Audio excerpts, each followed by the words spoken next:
Indonesia, Salam Nusantara dari Sabang sampai Merauke, dari Miangas sampai Pulau Rote. Mantaplah iman kita, mantaplah kasih kita, mantaplah pengharapan kita tentunya dalam Yesus Kristus menjadi Tuhan dan Juru Selamat kita. Dan katakan bahwa Yesus bukan Tuhan, jangan katakan pula bahwa Yesus bukan Juru Selamat. Dia adalah Tuhan, dia adalah Juru Selamat.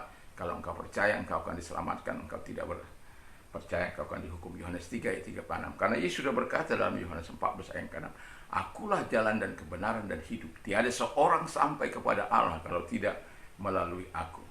Dan Rasul Petrus dalam Kisah Rasul 4 ayat 12, dan keselamatan tidak ada dalam siapapun juga selain dalam Dia, Yesus Kristus. Karena di bawah kolong langit tidak ada nama lain yang diberikan kepada manusia yang olehnya kita diselamatkan. Dan Rasul Paulus mengatakan dalam Kisah Rasul 6 ayat 31, percayalah kepada Tuhan Yesus Kristus, maka engkau akan diselamatkan, engkau dan seistrimu. Mantap!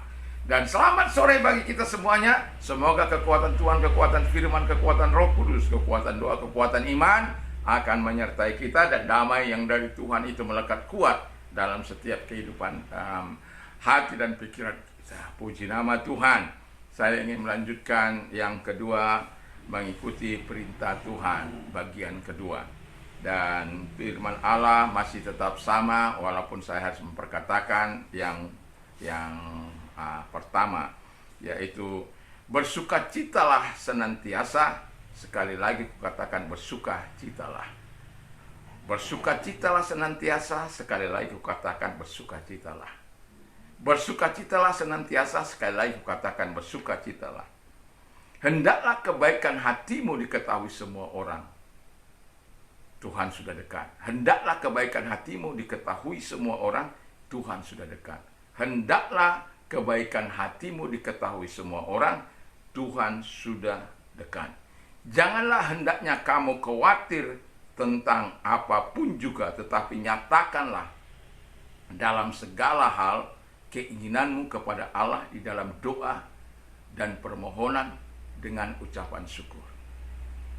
Janganlah kamu khawatir tentang apapun juga, tetapi nyatakanlah dalam segala hal keinginanmu kepada Allah di dalam doa dan permohonan dengan ucapan syukur. Janganlah hendaknya kamu khawatir tentang apapun juga, tetapi nyatakanlah dalam segala hal keinginanmu kepada Allah di dalam doa dan permohonan dengan ucapan syukur. Mantap! Jadi bagian yang kedua ini, perintah Tuhan yang harus kita lakukan adalah yang kedua adalah dikatakan janganlah hendaknya kamu khawatir. Nggak boleh khawatir, ya. Ini kadangkala oleh karena situasi, kondisi, ada banyak khawatir, takut, masa depan anaknya, masa depannya, takut, sementara keadaan semakin sulit, dan itu membuat dia tidak punya semangat untuk melakukan pekerjaan yang harus dilakukannya. Bukan semakin menantang, tapi semakin lesu. Dan kita sebagai orang yang punya Tuhan, ingat sekali lagi saya katakan kepada kita, Tuhan kita itu Tuhan yang omnipresent. Dia hadir untuk menyertai engkau, memberikan engkau kekuatan. Dia omniscience, Allah yang maha tahu. Jadi kalau dia omniscient, tahu segala keadaanmu, tahu segala keberatanmu, ya nggak usah khawatir. Dan dia juga Allah omnipotent. Dia Allah yang maha kuasa. Jadi kalau dia maha kuasa, konsep dalam pemikiran kita, dalam hati kita dia maha kuasa, ya kita memang terbatas, limited. Tapi Tuhan itu unlimited. Kenapa engkau jengkali cara Tuhan, kuasa Tuhan dengan keadaanmu manusia? Orang yang khawatir itu bukan melihat dengan cara manusia, tapi dia melihat dengan cara Tuhan. Bagaimana kita supaya bisa melihat itu? Ya punya iman. Iman timbul dari pendengaran firman Kristus. Makanya kenapa saya sering, kalau Anda baca dalam Alkitab, Ulangan 6 ayat yang ke-7. Haruslah engkau mengajarkan kepada anak-anakmu, haruslah engkau mengajarkannya berulang-ulang. Jadi firman Allah yang dikatakan kasihlah Tuhan Allah dengan segenap hatimu, ayat yang ke-5 itu, dengan segenap hatimu, dengan segenap kekuatanmu, dengan segenap jiwamu, dengan segenap kekuatanmu. Apa yang kuperintahkan kepadamu pada hari ini haruslah engkau perhatikan. Baru lahir ayat ini. Artinya diharuskan kita untuk mengajarnya berulang-ulang kepada anak-anak kita. Lalu kemudian apa lagi? Dan menceritakannya. Wah, menceritakannya pada waktu engkau duduk. Jadi apabila engkau duduk, kau harus ceritakan firman. Apabila engkau sedang dalam perjalanan, kau ceritakan firman. Apabila engkau sedang berbaring, kau ceritakan firman. Apabila engkau sedang bangun, ceritakan firman. Seperti sekarang ini, ceritakan firman. Supaya apa? Firman yang menguasai hati kita, firman yang menguasai pikiran kita, sehingga kita tidak khawatir. Ini kan kita hidup mau tidak khawatir, tapi tidak mau memperkatakan firman Allah berulang-ulang. Itu sebabnya mengapa saya sering mengatakan berulang-ulang. Saya selama ini seminggu ini saya mengatakan berulang-ulang. Ini seni yang lama yang sudah hilang. Ketika saya mengikuti Scripture in Use, pelajaran dari Amerika, ya,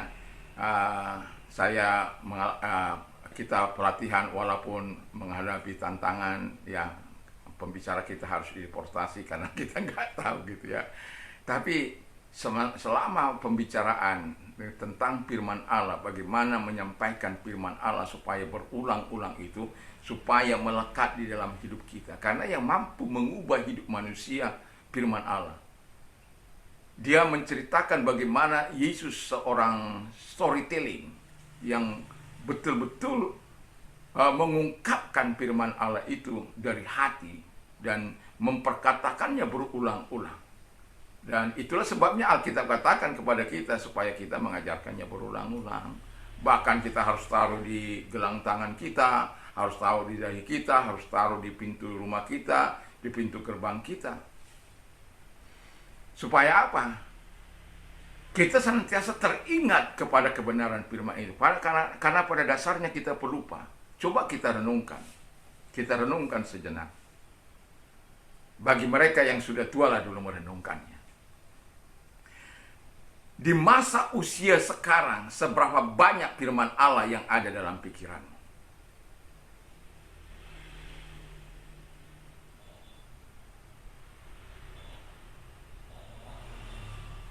Saya mau katakan, ratusan firman Allah ada di kepala saya, tanpa harus.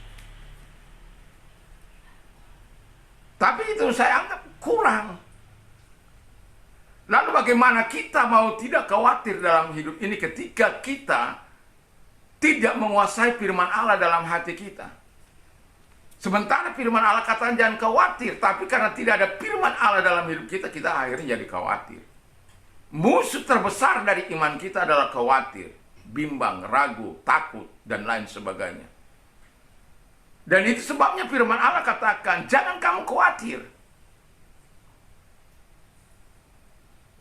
Jadi ketika Tuhan mengatakan, jangan kamu khawatir, ya jangan khawatir. Untuk tidak khawatir itu perlu terkoneksi dengan Tuhan, dengan firman-Nya. Taruh firman-Nya dalam hati kita. Jadi kalau saya katakan ini firman Allah berulang-ulang, bukan untuk menjemukan Anda, tapi saya ingin kita, apa yang saya alami, saya nikmati dari kebenaran firman Allah, Anda juga nikmati, sehingga Anda tidak perlu khawatir. Kalau sakit, seperti apa yang saya katakan, saya selalu berdoa kepada Tuhan, dan sampai hari ini, dari 1 Maret 1987 sampai hari ini, Hanya sekali saya ke dokter, itu awal pernikahan saya. Dan itu pun saya masih ingat 25.000 ongkosnya. Saya tidak tahu berapa kita sudah beli obat-obatan dan lain sebagainya hanya untuk kita ketika sakit. Walaupun ada sekarang ini BPJS. Dulu saya pengikut BPJS. Tetapi karena saya melihat perlakuan yang tidak adil, pada akhirnya saya keluar. Karena saya tidak pernah menggunakan BPJS saya.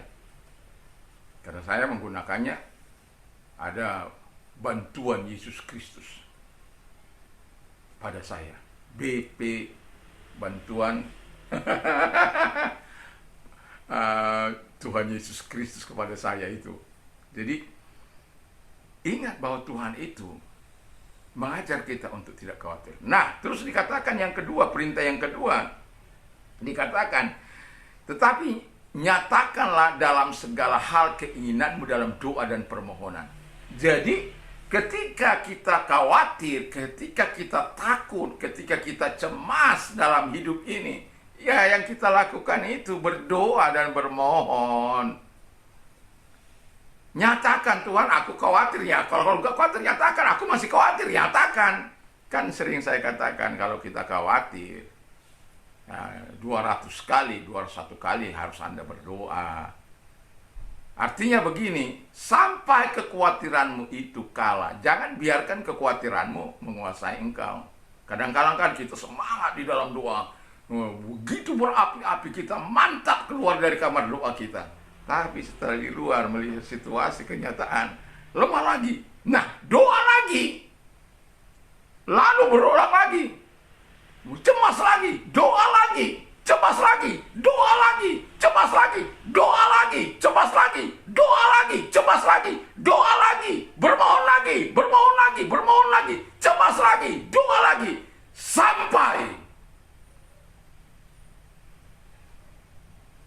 sampai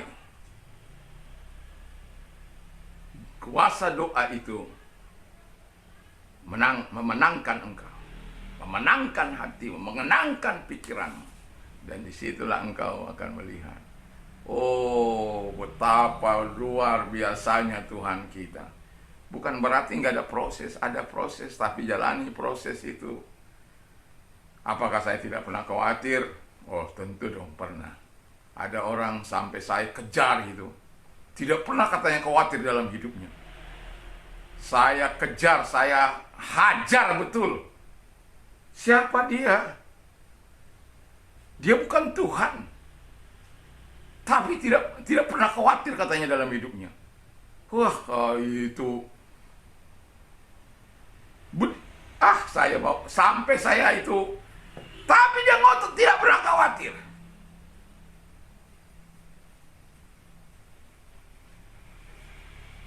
Bagaimanapun hebat kita berdoa, bagaimanapun hubungan intim kita dengan Tuhan, satu kali yang mau saya katakan, pasti ada saat di mana kita khawatir, takut. Takut bukan tentang diri kita, takut tentang masa depan anak-anak kita, takut tentang keadaan anak-anak kita. Jadi kita takut. Jadi kita perlu menyatakan sesuatu kepada Tuhan dalam doa dan permohonan.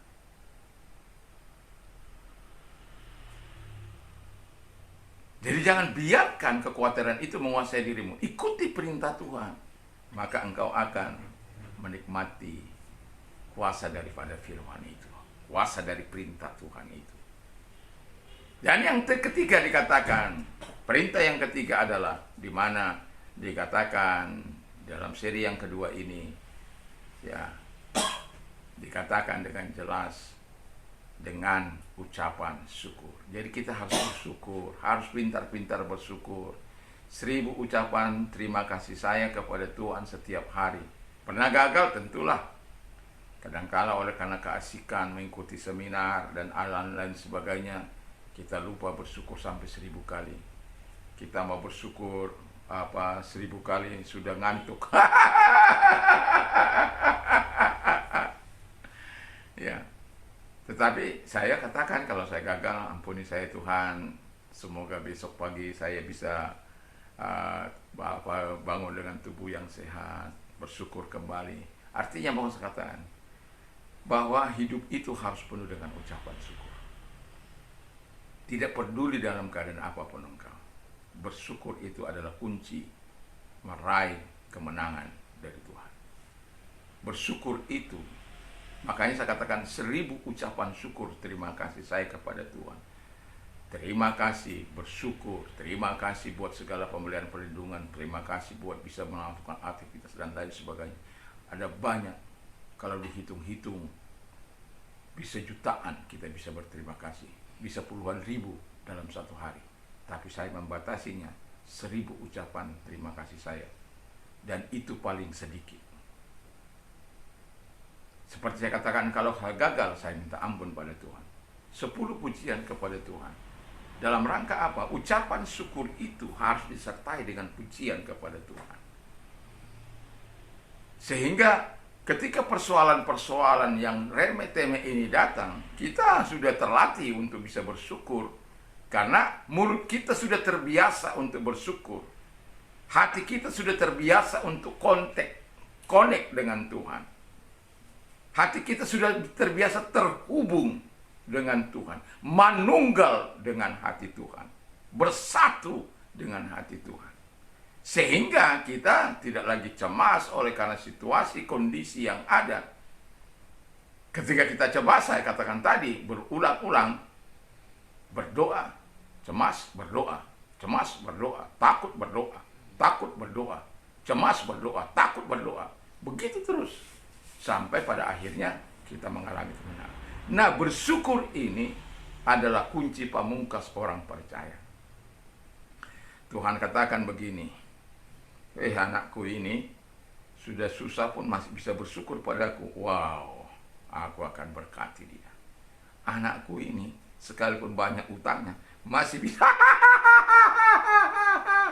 masih bisa bersyukur. Anakku ini walaupun dipersekusi masih tetap bisa bersyukur. Anakku ini walau disalah mengerti masih tetap bisa bersyukur. Wow, mantap men. Anakku ini walaupun diolok-olok orang masih tetap bersyukur. Wah, ini. Jadi ketika kita mengikuti perintah Allah, ya ikuti saja apa yang dikatakan oleh Tuhan. Kalau dikatakan berdoa, ya berdoa. Kalau dikatakan bersyukur, ya bersyukur. Kalau dikatakan ya bersyukur, ya bersyukur. Kalau dikatakan bersukacita, ya bersukacita. Kalau dikatakan berbuat baik, ya berbuat baik. Kalau diingatkan kita tentang apa perintahnya yang Tuhan sudah dekat, yakini bahwa Tuhan itu sudah dekat pada kita secara masa kini maupun masa yang akan datang. Jadi begitu luar biasanya firman Allah ini kalau kita mau memperkatakan firman Allah dalam kehidupan kita. Sehingga kita akan mendapatkan kekuatan baru daripada Tuhan untuk berjuang dalam kehidupan kita di tengah-tengah kesulitan ini. Dan saya sering mengkoreksi tentang MBG karena saya melihat di medsos itu ada banyak kebutuhan-kebutuhan anak-anak manusia yang harus menantang maut. Bayangkan anak sekolah harus melewati sungai yang hanya jembatannya tali. Bagaimana kalau tiba-tiba putus di tengah air yang berderas itu? Bagaimana kalau tiba-tiba situasi kondisi mereka-mereka yang berperahu itu, tiba-tiba datang banjir dari atas? Ya, itulah yang mau saya katakan kepada kita. Ya, seharusnya yang utama harus diutamakan. Kalaupun harus MBG tetap dirasakan, persingkat saja supaya tidak banyak makan. Seperti ini kan harus ada CO saja bayar, terus penyediaan makanan harus bayar, tempat harus kontrak. Dari semua dari mana? Yang seharusnya bisa mensejahterakan mereka, akhirnya nggak bisa mensejahterakan mereka. Yang sejahtera itu vendor-vendor, orang-orang yang terlibat di dalam lingkaran itu saja yang akhirnya sejahtera. Bayangkan ditutup itu karena melakukan hal-hal yang kurang sehat, tetap bayar dapat 6 juta. Bayangkan itu. Ongkang-ongkang dia telah berbuat salah, tapi tetap mendapat 6 juta. Pikir dengan akal sehat. Tapi kita harus diajar bersyukur untuk itu. Kita yang melihat harus diajar untuk bersyukur dengan tulus kepada Allah. Tapi saya mau ajarkan kepada kita, doakan pemerintah kita supaya pemerintah kita memiliki hari yang, kalau di Cina yang saya dengar, kalau itu di medsos saya dengar, ya, kalau mereka melakukan kesalahan itu langsung dipayat. Ini udah bersalah berulang-ulang, enak sekali, masih 0,00% kok. Enak sekali mempermainkan nyawa manusia. Memangnya harus tunggu ada korban? Memangnya harus ada kematian?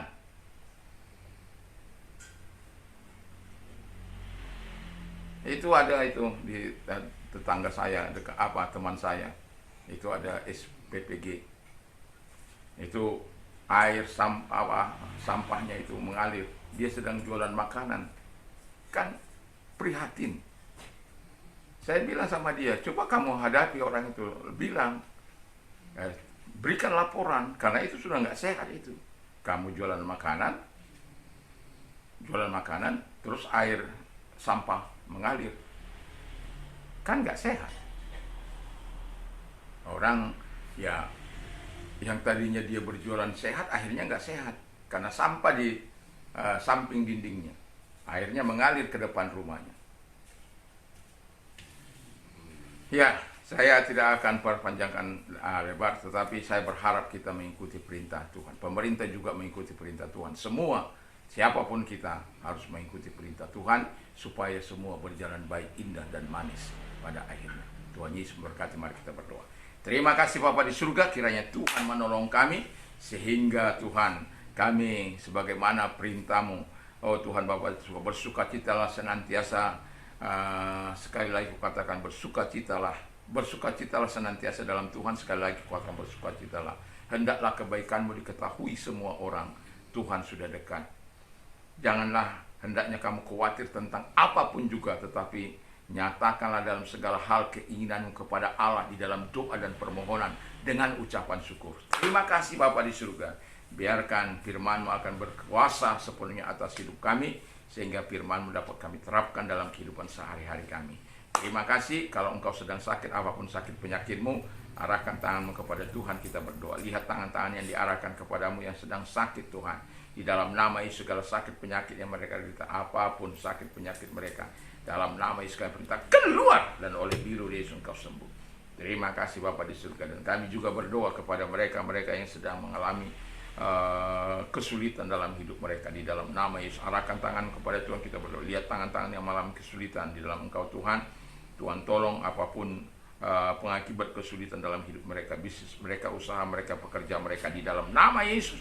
Tuhan memberkati mereka, Tuhan memberkati mereka, Tuhan menolong mereka, Tuhan menyatakan mujizat bagi mereka. Terima kasih, kami bersyukur dalam nama Yesus. Haleluya, amin. Selamat sore. Dan semoga kita tetap dalam pemeliharaan dan perlindungan Tuhan, dan kita tetap Tuhan nyatakan kebaikan-kebaikan Tuhan dalam hidup kita. Dan kalau Anda ingin bernasihat, ada nomor 05. Tuhan Yesus berkati. Mantap, mantap, mantap.